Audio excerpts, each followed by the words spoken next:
There are a couple different ways to get to the Bolivar Peninsula. You can come down I-10 and go through Winnie, or you can come down through Galveston and take the ferry over to the peninsula.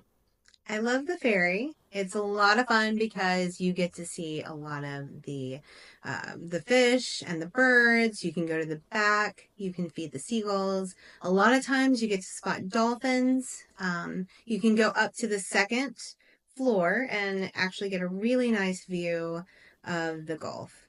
You also sometimes when you're coming over on the ferry, you get to see some of the bigger ships, maybe a cruise ship, a Sure. container ship, things of that nature. But be conscious of the ferry. Sometimes on weekends and busier holidays, the wait time can get in excess of an hour.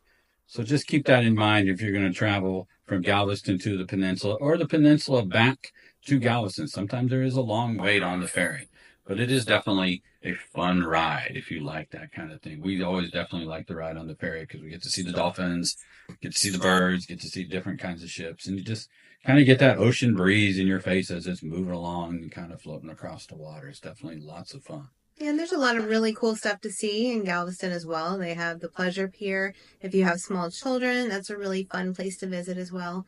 And a lot of nice restaurants, museums. So there's a lot to do.